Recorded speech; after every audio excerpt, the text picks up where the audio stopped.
Hello and welcome back to the channel. Thank you for joining me on another of my interviews. This is part 2 of 2 videos about electromagnetic orbs with my very special guest, Rainbow Storm. Hello, Rainbow. Hello, Richard. Thank or you. Storm, as we have been friendlily calling you. Stormy. Stormy.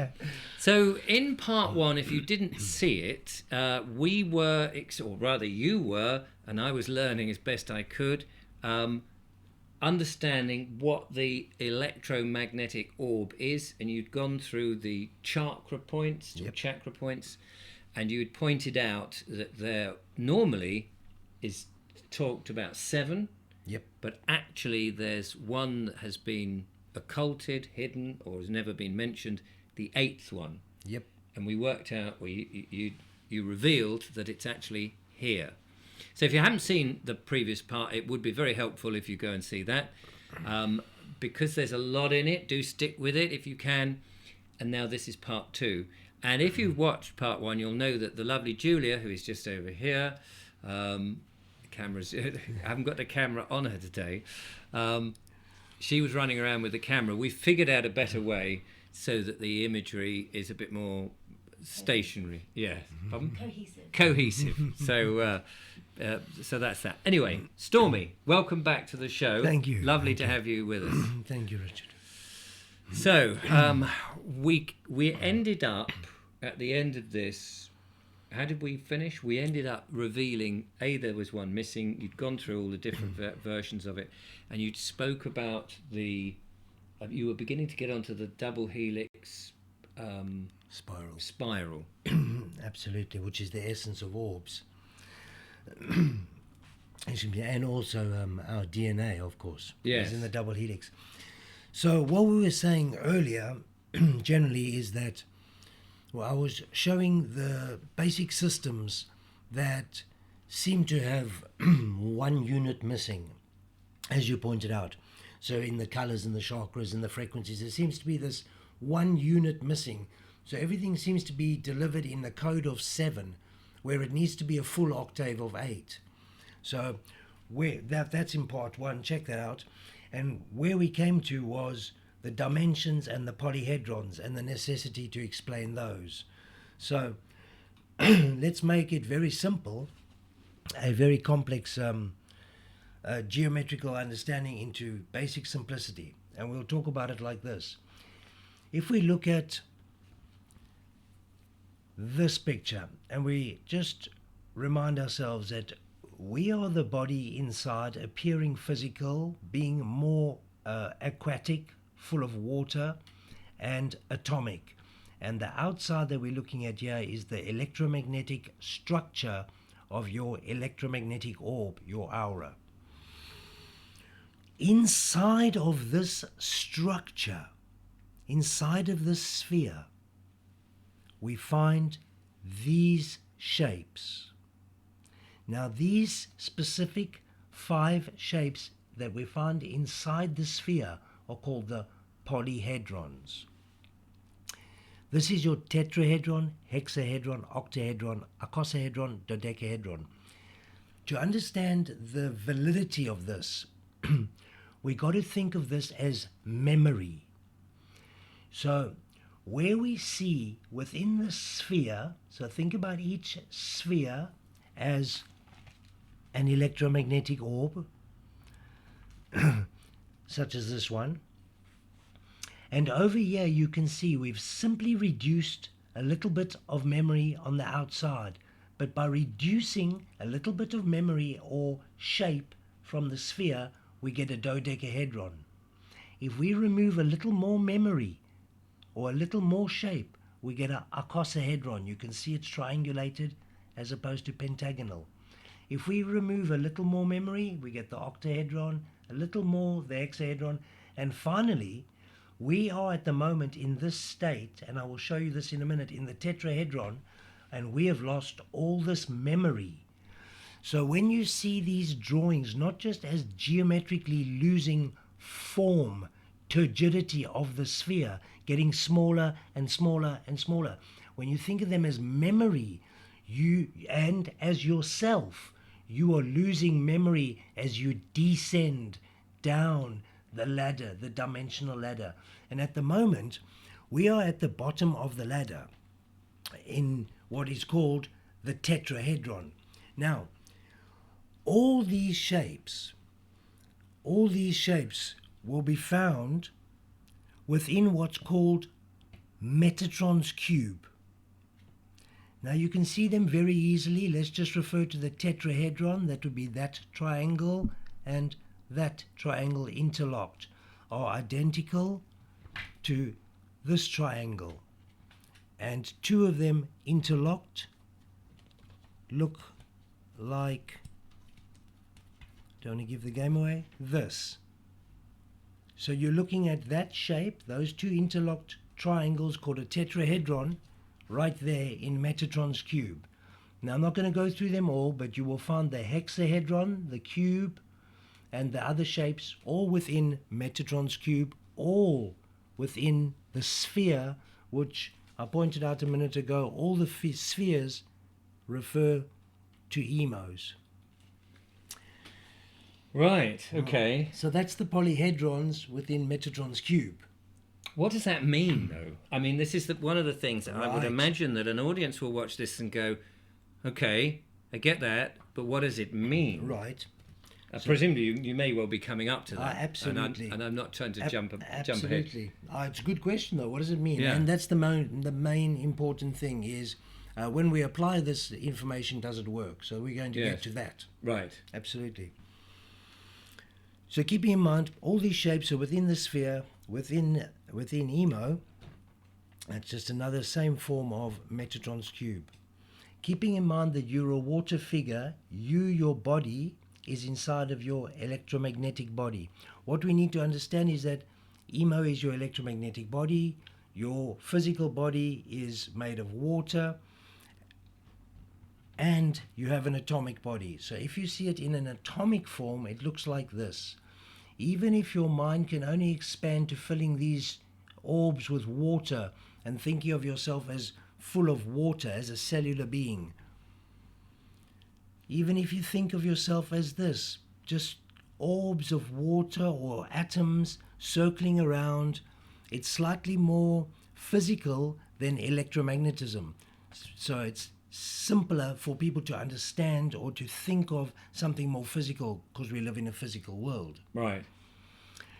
So you are asking me, how is this relative and what does it mean? So what I'm going to show you is the relativity of Metatron's cube and the polyhedrons within Metatron's cube and all of it within emo.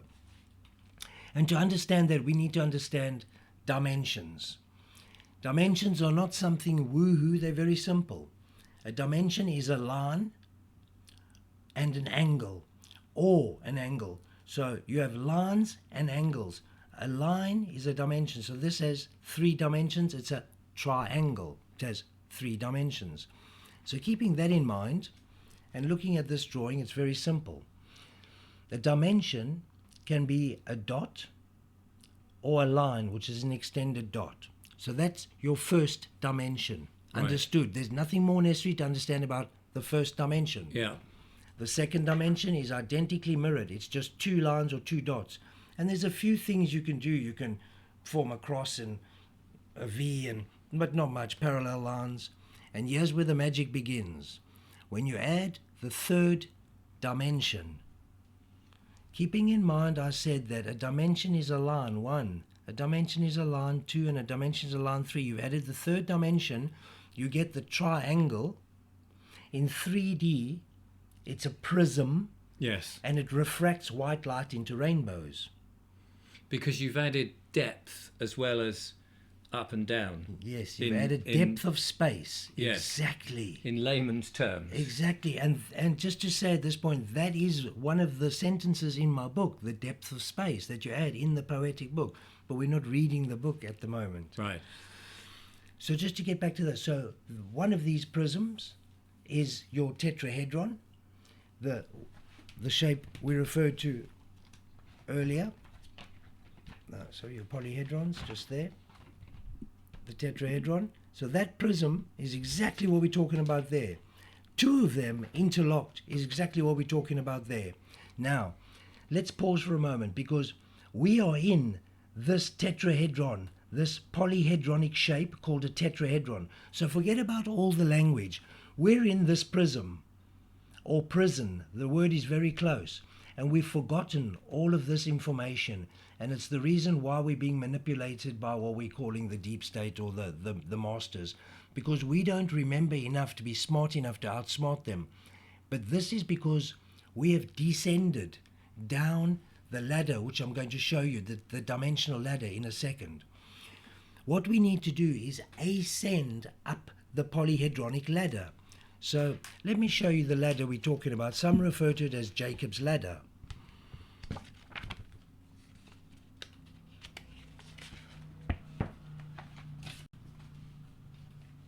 Right, there's the polyhedronic ladder, or your ascension process. So look at the bottom. We have the first dimension, line number 1. Yep.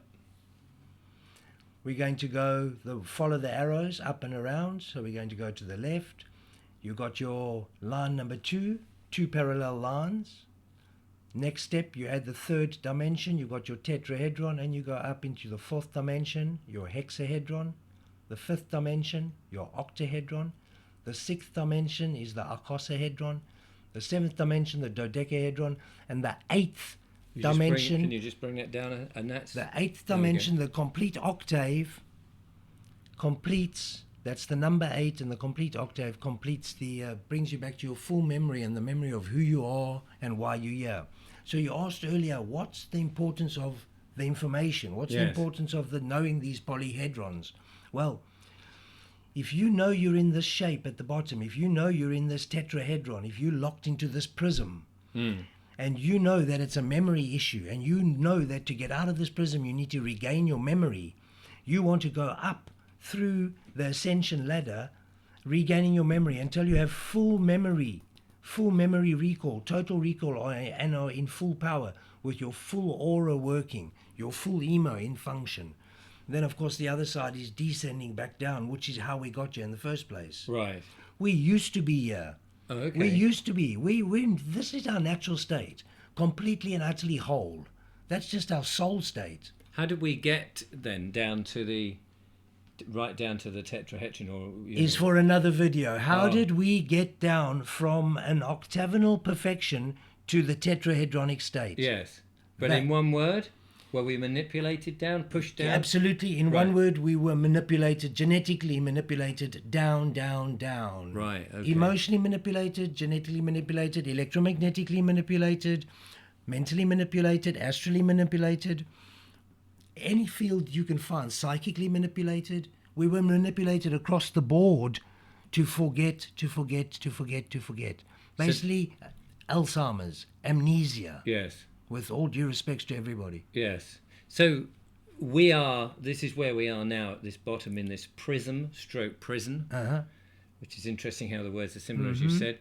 And our task, if we choose to accept it, is to ascend so that we remember and get back to our natural state. Yes, absolutely. In one sentence, it's beautiful. And that was the teachings of Yeshua Mashiach, the guy they call Jesus the Christ, and as we said, Buddha, which are the same teachings. Right. Those were the teachings of these guys.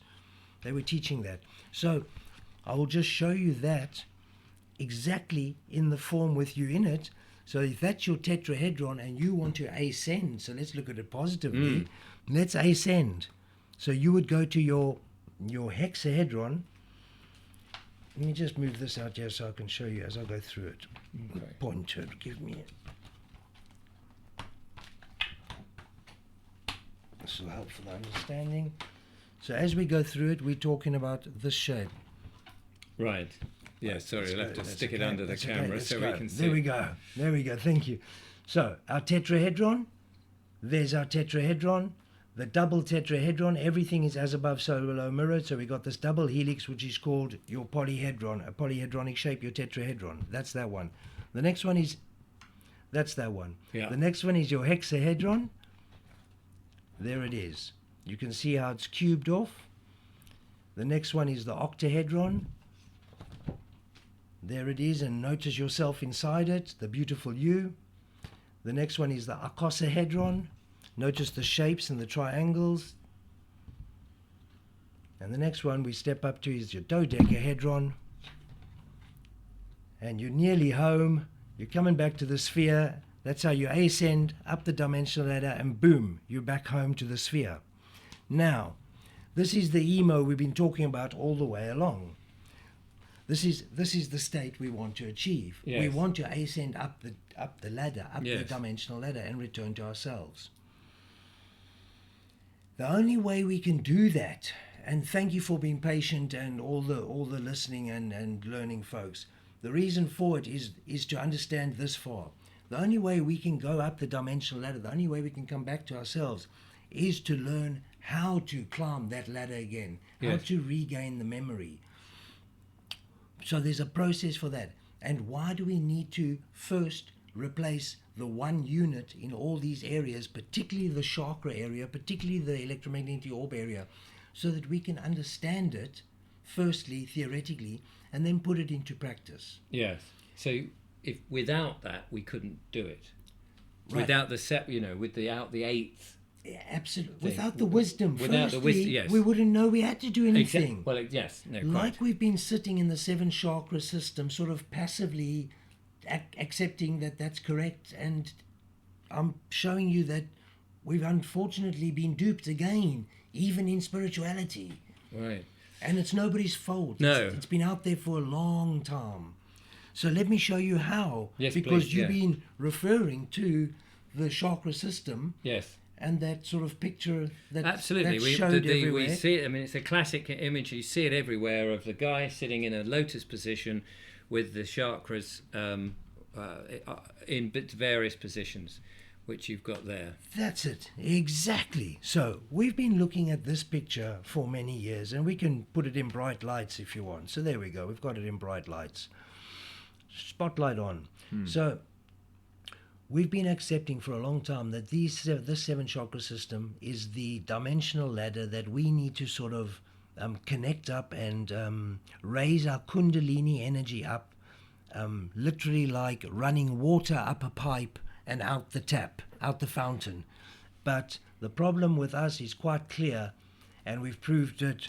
That was the whole part 1 was about, proving how one unit is missing, and referring to the chakras, it's the indigo chakra on the chin that is missing out of the chakra system. And that makes it absolutely impossible for us to ascend. Right. If we've got one rung of the ladder missing and we can't reach, You're stuck. we're stuck. Yes. And that's where we are. We're stuck. And Well, I think we were stuck. Yes, and I think you mentioned it was a deliberate policy to hide the 8th one. Absolutely deliberate. Now, what is it? How does this chakra system that we're looking at, the 7 chakra system, relate when you overlay it on the natural 8 chakra system? What does it look like? Yeah, I don't know. So, before I show you that, I want to say to you that if I folded my arms right now and sort of looked a little bit disinterested, you would understand that I'm using body language to shield myself and I'm disinterested. Yeah. Yes, I know exactly. Oh, I'm in the gosh. same situation. It's Kind of bored, yeah. Yeah, no. Oh, Julia, you too. Gosh, what are you people are not so interesting out there, are you? So if we did, no apologies. So if we did this, Yes. we would be closing off ourselves and disinterested information. Now, when you look at the legs are doing the same thing in that drawing. Yes. They're shutting down the information. So we don't have to discuss the information below the perineum.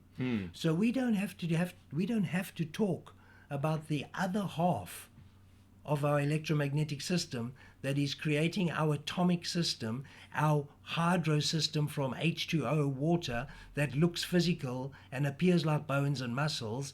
This electromagnetic system that we're talking about, EMO, is directly responsible for the creation of what appears like your physical, mental, and emotional self.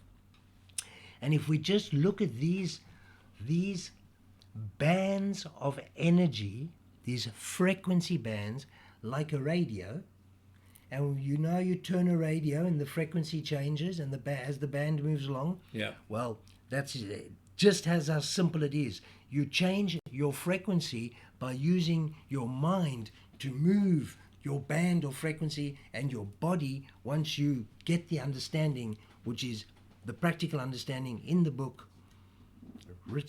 So we didn't mention in right part here. 1 that you have a series of books that you're selling. We did put the link, so some people, clever people, may well have noticed that. And hopefully you've been purchasing them because it's taken you a long time to put them together. True. But there is, so in other words, I'm just saying there is books that people can understand. Absolutely. And you're saying that within the book is the process, the guide to show you how to ascend. Absolutely is. So the written word, I'm not going to read it all, and the pictures show you the physical postures of how to utilize the information of EMO, your electromagnetic orb, through understanding first, through physical movement of your body, Right. and visualization, which is utilizing your intention. We spoke about it earlier, putting thought and power into the thought through emotion. So creating intention, visualization, and utilization of the physical body explained in these 3 or 4 pages. You can move the energy in a Qigong Tai Chi fashion. I'm sure many people have seen Qigong artists using the hand movements, these big hand movements. Right. And Tai Chi teaches about holding an orb constantly. Oh, okay. So these are the Oriental. Give it a practice. Correct. These are Oriental teachings. You hold your orb very well. Well, my orb is, wow, particularly solid. Fantastic. Is it cubed or tetrahonic? It could be. It Is can it the octahedron? be cubed if you so wish. But I've roughed out the edges now. Oh, that's brilliant. It takes a lifetime to do that for some of us.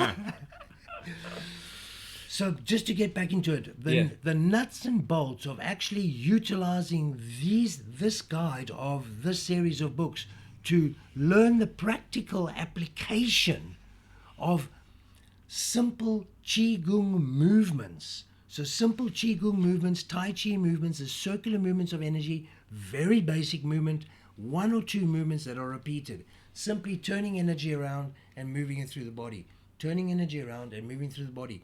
Repeated using visualization. Can be taught, can be understood, and absolutely has been used by myself for like 27 years. So I'm looking for somebody at this point, possibly Joe Dispenza, who is the top man in testing electromagnetic output on the spiritual level of meditators and stuff, to test me on how much output we get from this process. Right, so you're saying then that you're increasing your energy? Absolutely, you're raising your vibration, literally. Right, wow, okay. You're literally raising your vibration. As you do these exercises, presumably you're breathing using... Yeah. Correct. Thank you for asking and for putting that point in, Richard. I'm just trying to rush the information out, Yes, but no, of course, you need to link in, particularly what I said, visualization. You need to be in the zone and use visualization with nasal diaphragmatic breathing, which is yogic breathing. Right. But for a whole nother video. But there's a way to do this.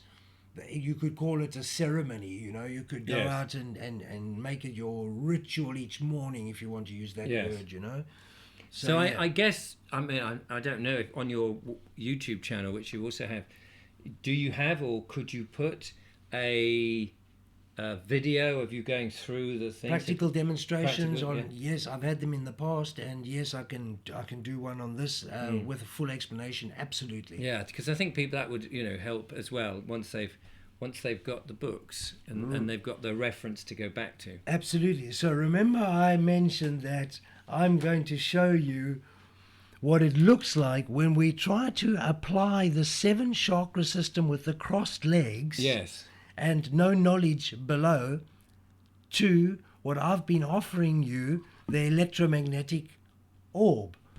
So when we try to apply this to this, we get this. You get only half? You get only half. So the equivalent of the whole, what you're seeing here, is only half of your system. Yes, because if that chap sitting down actually stood up, there's, as you said, as above, so below, there's a whole half of you that's missing from their illustration. Absolutely, from the illustration, you're absolutely correct. keeping in mind, it's not my creation, this idea that your chakra points have been explained as energy points and kundalini energy running up the spine and such like things, which is very valid when the system is in place, the octagonal system, all Right. 8, not 7, because you have a break in the pipe, literally. Yes. But when you connect the full chakra system and you run the energy, you need to understand that each one of these frequency bands is like a CD. It's a complete energy, a space like a CD with depth and space of frequency. And they're moving up, and very, very importantly, Richard, they're moving from top and bottom of emo, top and bottom, up at the same speed, meeting in the center at the perfect timing and completing at the top simultaneously, harmonically, in a double helix spiral. It's called a counter-rotating field of light. One spiral is rotating one way, while the other one coming down is rotating in the opposite direction, harmonically and in resonance, in perfect harmony. So they're spiraling up and down constantly, causing a counter-rotating field of light, which is the basis of all free energy. All free energy is based on counter-rotating fields of light. It's what these things on top of the cathedrals have been spinning around creating. It's what the pyramids are based on. All that information comes from, free energy comes from counter-rotating fields of light. And the energy that you produce inside you comes from counter-rotating this field of light. So your emo, your electromagnetic orb, and counter-rotating, so learning how this works, which is explained in the book, to counter-rotate these spirals of light through you, you create a counter-rotating field of light, which your genetics, your double helix spiral, imitates exactly. The counter-rotation of your electromagnetics is imitating the counter-rotation of your genetics. Right, okay. Your counter-rotation of your electromagnetics is imitated in the counter-rotation of your genetics. That's a big thing to take on for a little brain like mine. It's fantastic. It's fantastic. And just to wrap this bit up, and then we can sort of delve into a little bit, is these electromagnetic orbs, when they come together in the flower of life pattern. Yes, can you just hold it a bit? Yes, absolutely. Thank you. When they come together in the flower of life pattern, they look like this. Right. And when we expand, and the flower of life pattern and how it's created is explained in the first book. And when we expand these emos outwards through the flower of life, we end up with this beautiful pattern known as the flower of life. And from this pattern, just to finish off, emerges every one of these spheres that you see in this flower of life pattern, which is the matrix of light, the pattern of all light. Every one of them is an emo, just like this. And every one of them is spiraling out light, and inside of every one of them is all the polyhedrons that we learnt about, the dodecahedron, icosahedron, hexahedron, octahedron, and tetrahedron. So all of these are Metatron's cube. So inside every one of these spaces is all the geometries of light, and it gets super complex or super simple as you wish to experience it.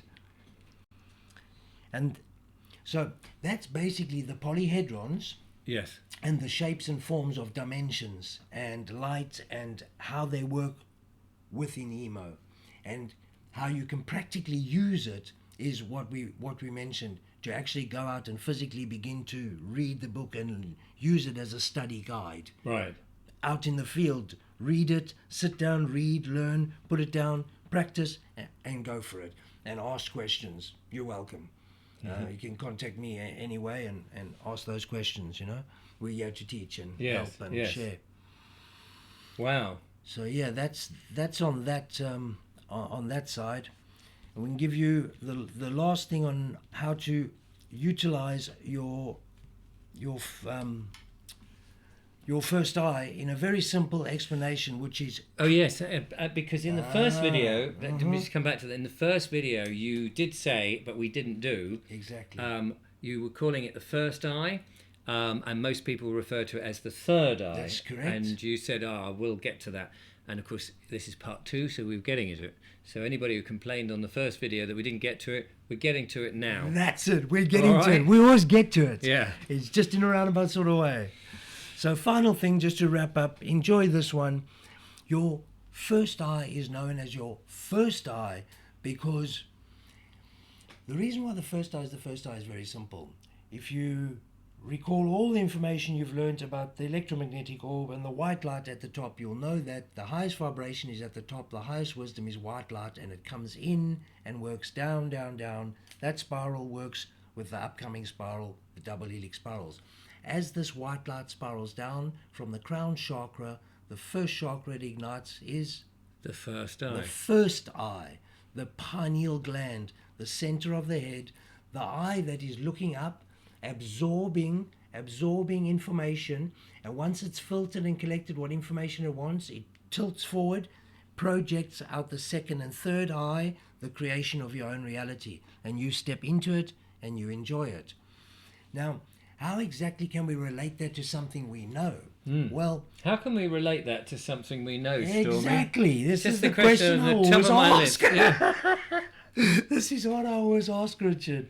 So let's go back to school because that's where it all started, didn't Yes, it? With that yeah. education thing. Oh, blooming education at school. Yeah. But what we did have at school in this wonderful way was these little things down here, which were called overhead projectors. Do you remember Oh them? my goodness, that takes me back. Yes, before computer screens and all of that, overhead projectors. So we had overhead projectors in our day. Now, an overhead projector is the perfect explanation of how your head projects or overly projects.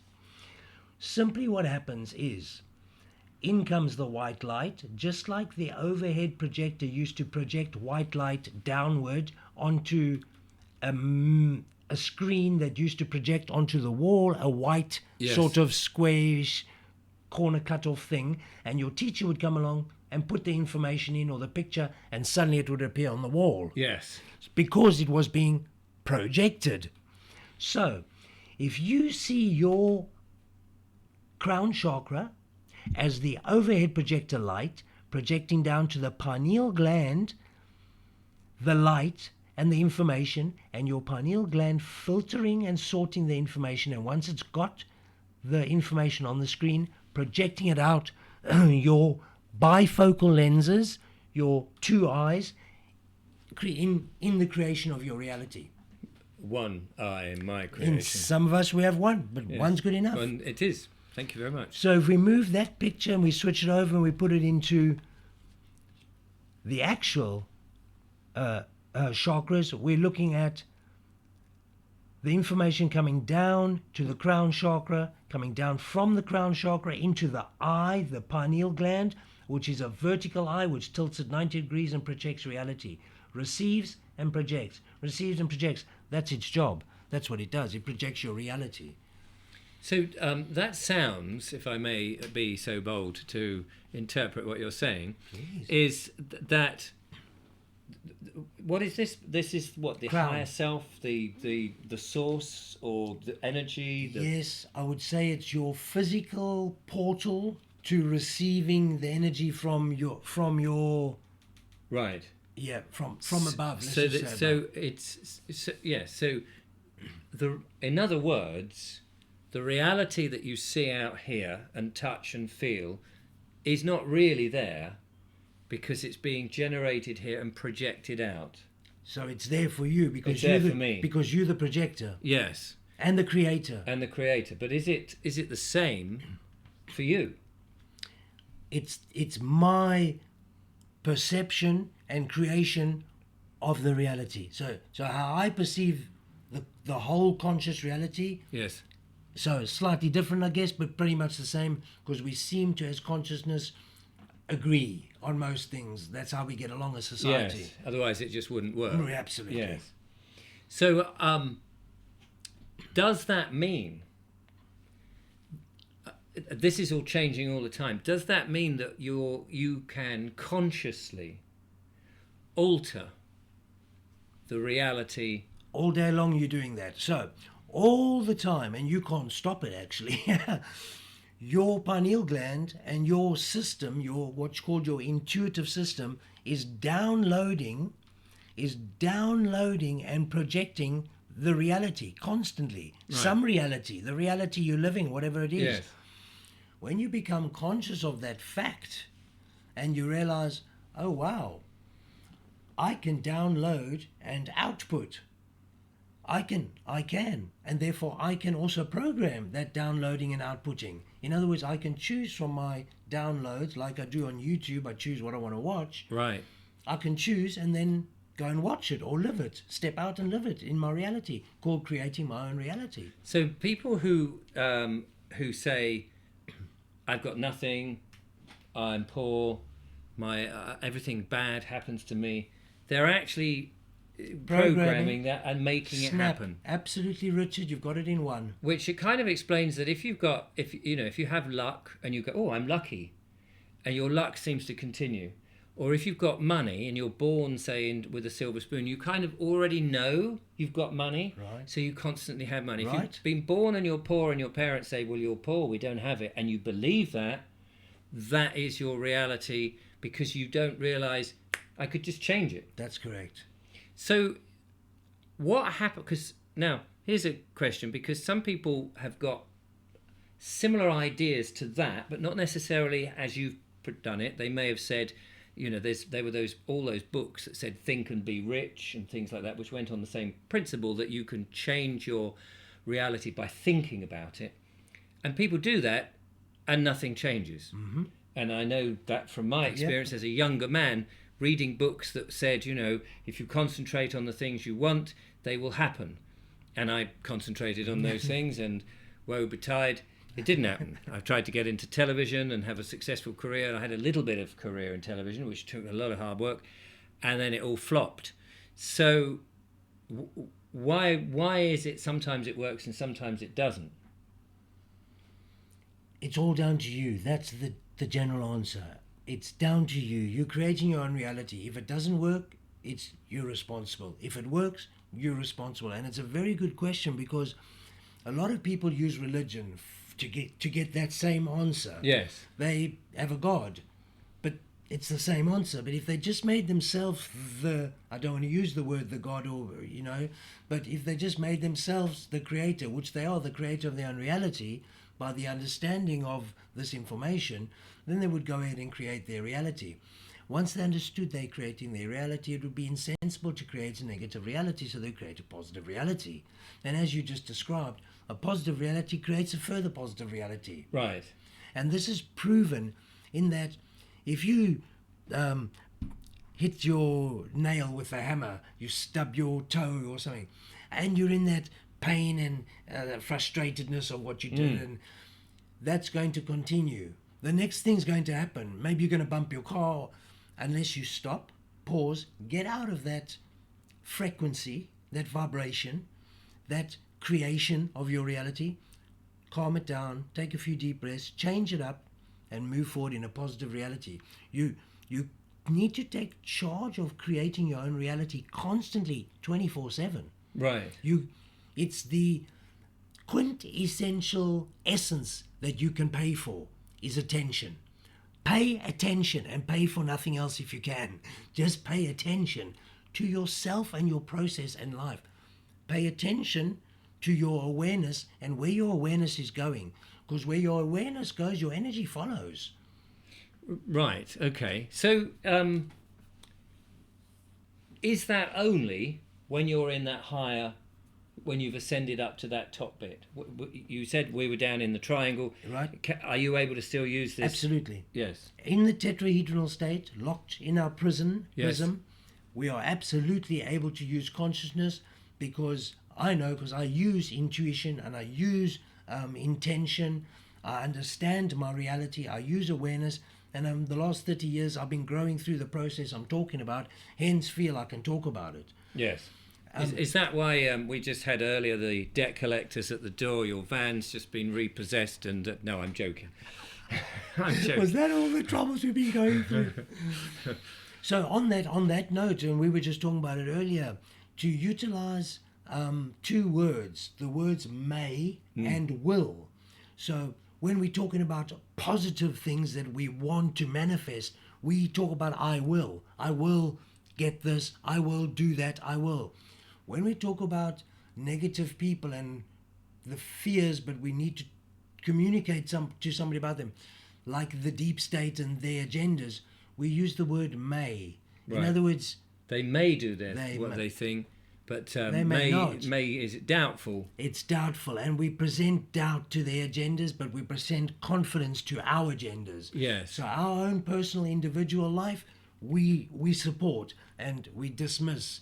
And using words like may and will, as we have talked with other people on the show, words are spells. Definitely.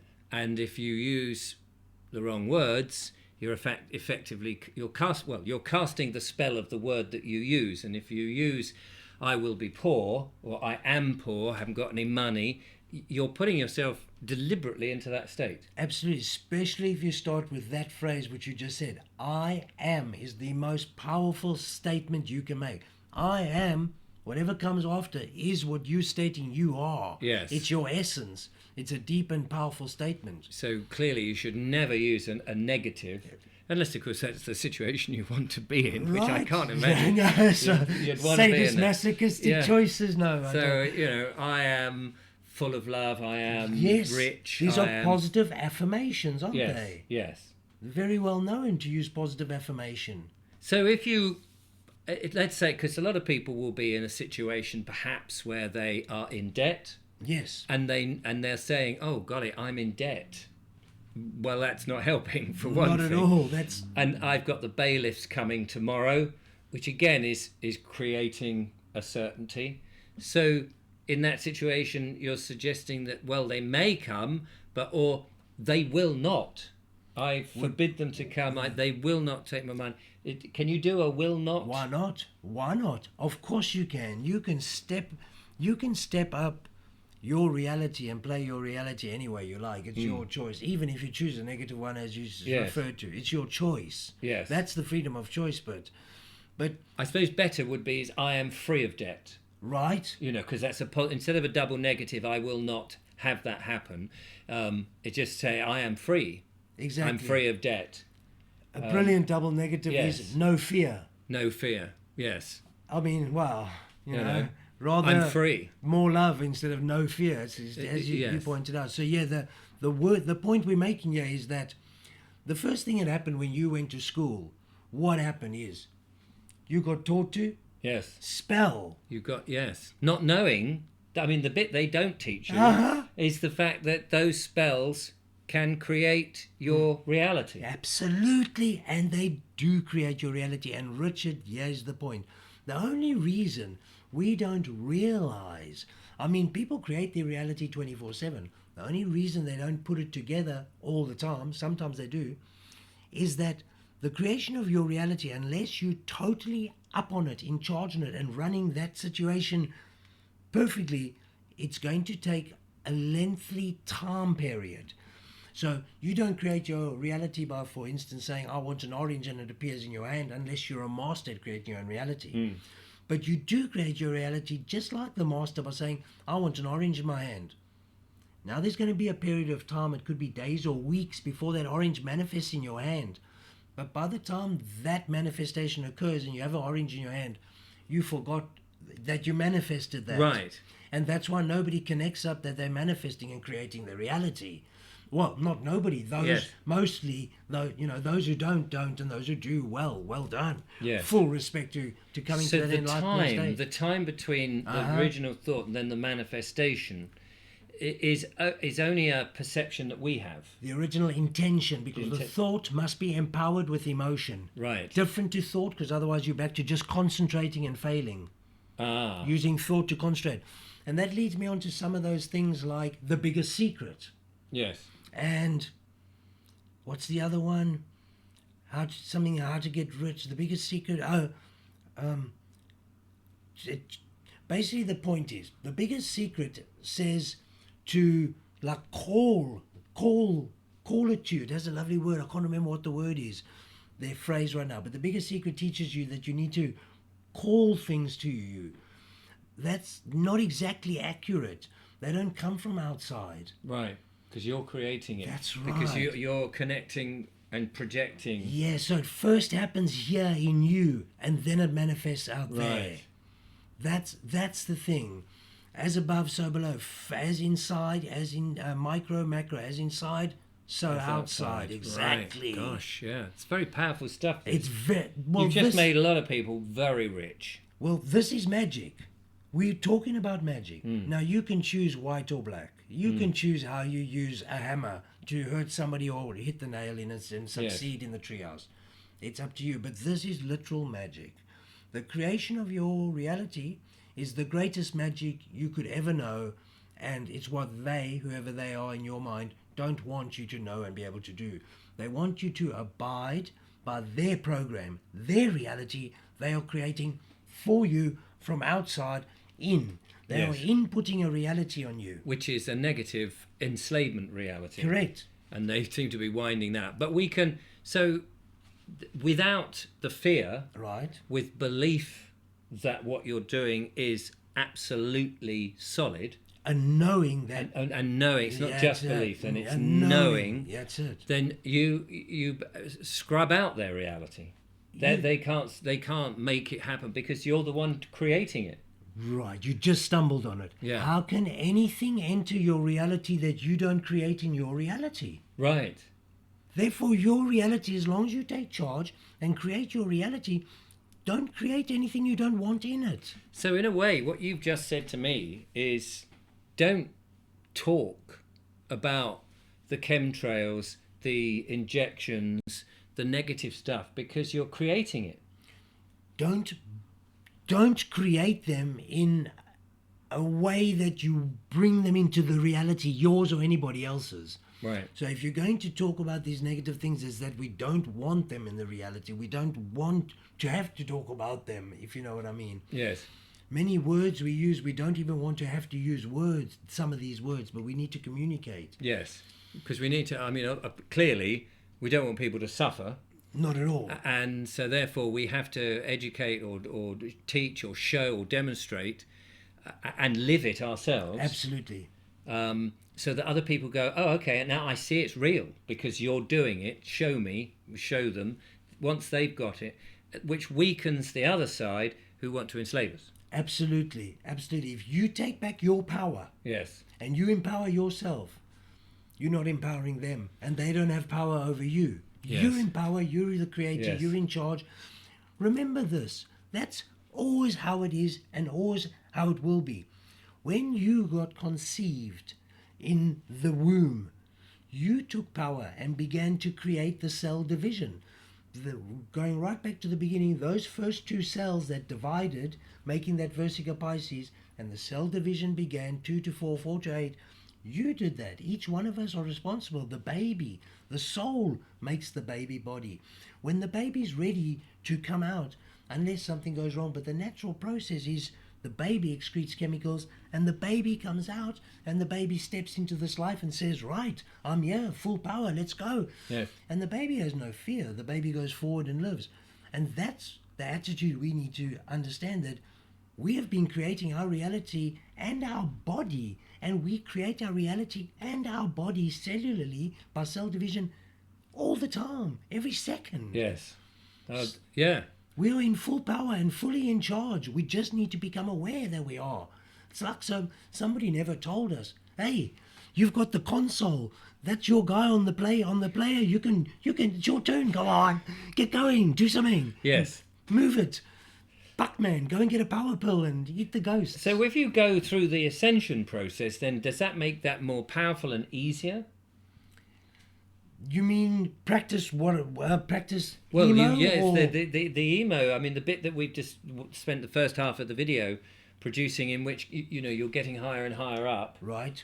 Presumably, that makes the process of creating our reality more, not so much the creating it, but perhaps holding on to a more positive aspect because you're nearer to. Is that? Absolutely. As you expand your polyhedral body, Yes. ascend up the dimensional ladder, regain memory, Yes. you start to become superpower. super wise, way be like super AI, like that. Right. Yeah, and the more you expand back to your octagonal self, once you're back here, Richard, you're top tech. And let's just introduce that. The top humanity, consciousness is top tech. It's top technology. There is no technology that beats consciousness. Consciousness has these two empowering factors, the psychic and the intuitive. Something that computers, silicone-based life form or non-life form, death form, whatever form it is, silicone-based computers, which they are all silicone-based, cannot. They cannot ever, no AI can ever mimic intuition and psychic ability. Those are only the abilities of consciousness and will always only be the abilities of a soul will have the ability to use those tools of consciousness.